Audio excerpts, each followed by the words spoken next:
खे इहा गुज़ारिश हूंदी त महिरबानी करे पंहिंजी का बि हिकु शइ चूंड करे ॿुधाइनि जंहिंखे हू वधीक प्यार कनि था, जेके हू सम्झनि था त जिन पिंडाल जे हवाले कनि, त जीअं सभई ॿुधी सघूं। ऐं इहा बि हिकिड़ी असांजी तव्हांखे गुज़ारिश हूंदी त जेकॾहिं को 4-5 पना ड्रिघो नज़म आहे त उनजी जाइ ते असांखे को मुख़्तसर हिकु पने ते मुश्तमिल नज़म ॿुधाईंदा त तव्हांजी महिरबानी थींदी।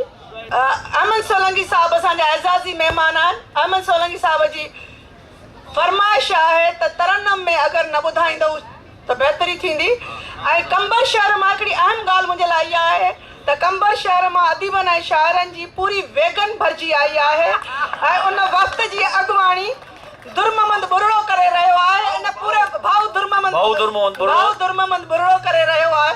मूंखे कहिड़ी ख़बर त वीचारो मुंहिंजे मथां भाउ ॿुधणु बि चाहींदो या न।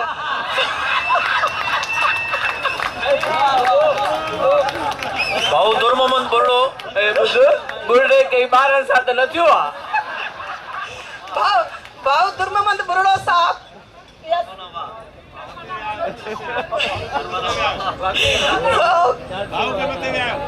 ऐं अली आकाश असांखे इहो बि ॿुधायो त भाउ दुर्ममंद बुरड़ो उहा शख़्सियत आहे जंहिंखे पंहिंजी घरवारी बि भाउ दुर्ममंद ई चवंदी आहे। सिंधी ॿोली जे नौजवान ऐं उभरंदड़ शाइर अहमद शाकिर खे गुज़ारिश कंदुसि त हू अचे ऐं अव्हां जे आॾो पंहिंजी शाइरी पढ़े। अहमद शाकिर जेको ॾिसण में बि नौजवान आहे पर उनजी शाइरी बि नौजवान आहे। ॾाढा ख़ूबसूरत एहसास आहिनि, सुहिणा एहसास आहिनि जेके उहो असां सां अॼु वंडींदो। अहमद शाकिर लाइ भरपूर ताड़ियूं। उहो अचे ऐं पंहिंजी शाइरी अव्हां जे समातुनि जी नज़र करे। मां सम्झां थी जीअं सचल चयो त सचल इश्क न बुढड़ा होवे चाहे चिटड़ी होवे ॾाढ़ी, त शाइरी बि पोड़ी न थींदी आहे। जवानी हमेशह जवानी रहंदी आहे ऐं हर कंहिंजी जवानी रहंदी आहे। शाइरी और शाइर दोनों। गज़ल अर्ज़ आहे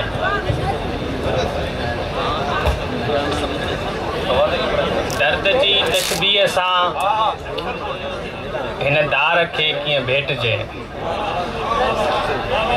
दर्द जी तशबीह सां हिन दार खे कीअं भेटिजे। दर्द जी तशबीह सां हिन दार खे कीअं भेटिजे। दार सां दिलदार जे दीदार खे कीअं भेटिजे। दर्द जी तशबीह सां हिन दार खे कीअं भेटिजे। दार सां दिलदार जे दीदार खे कीअं भेटिजे। केरु आहे तारीख़ खे अॼुकल्ह पढ़े थो शौक़ सां। केरु आहे तारीख़ खे केरु आहे तारीख़ खे अॼुकल्ह पढ़े थो शौक़ सां। दूर माज़ीअ सां नए संसार खे कीअं भेटिजे। वाह वाह वाह। भोग खे तो भोग न समझी न भोगियो आ कॾहिं। वाह वाह वाह वाह। भोग खे तूं भोग खे तो भोग न समझी न भोगियो आ कॾहिं। यार जे इनकार सां इक़रार खे कीअं भेटिजे। वाह वाह वाह वाह। भोग खे तो भोग न समझी न भोगियो आ कॾहिं। यार जे इनकार सां इक़रार खे कीअं भेटिजे।